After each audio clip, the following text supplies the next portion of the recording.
I'm listening. What are you saying? So I'm saying that it's possible. I don't know.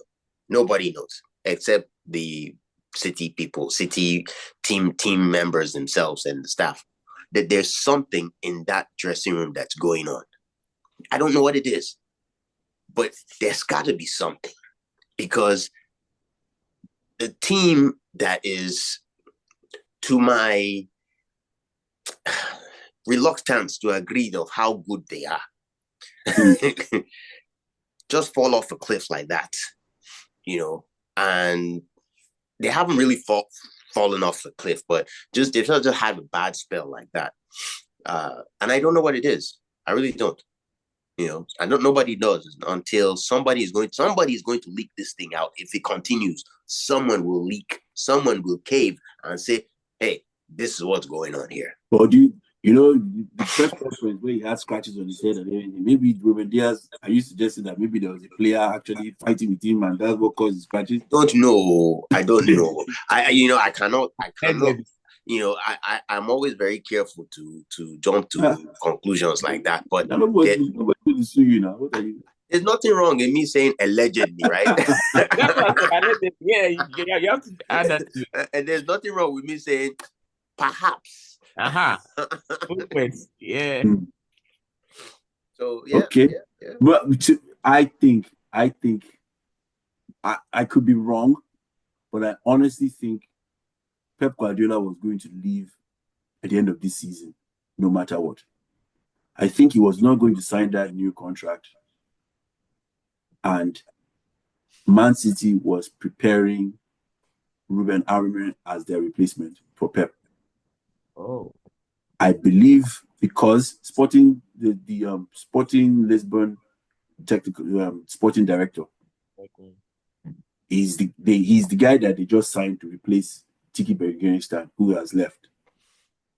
Tiki Bergenstain was there, and if you remember, Tiki Bergenstain was the sporting director at Barcelona when Pep was at Barcelona.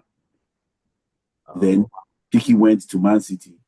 Pep went to Bayern Munich for 3 years. They bought all of those. This is a total conspiracy. I could be completely wrong, but I'm convinced they bought all of those players in preparation for Pep joining them. Joining who? Man City. Oh, back when he signed for Man City. Back then. Right around maybe a year into his tenure at Bayern Munich. That's when they started buying players for Pep to fit his system. And City is to me, they're the kind of team that plans way in advance.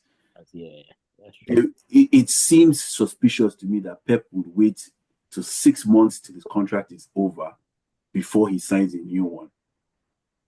It just seems suspicious to me. I'm convinced that they are getting their behind handed to them. So that's I think he was going to leave, but because their succession plan got derailed a little bit, they don't have a succession plan now. So I could be completely wrong.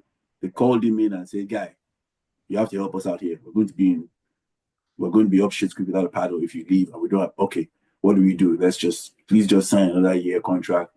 Pep is not the same run up, do all that. He's just like this. And even when they're losing, he's not as frustrated. You know what I'm saying? Yeah, that's true. He's not.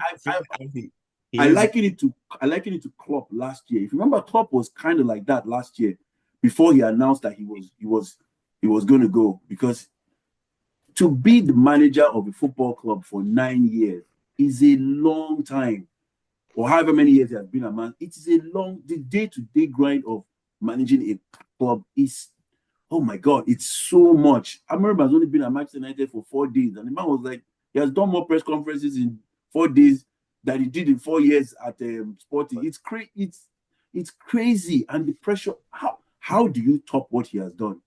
How do you top it? What do you do that's going to make it better? You've won the Premier League 6 or 7 times, however many times. Treble, won numerous FA Cups, numerous. What's the other cup? What else can you do?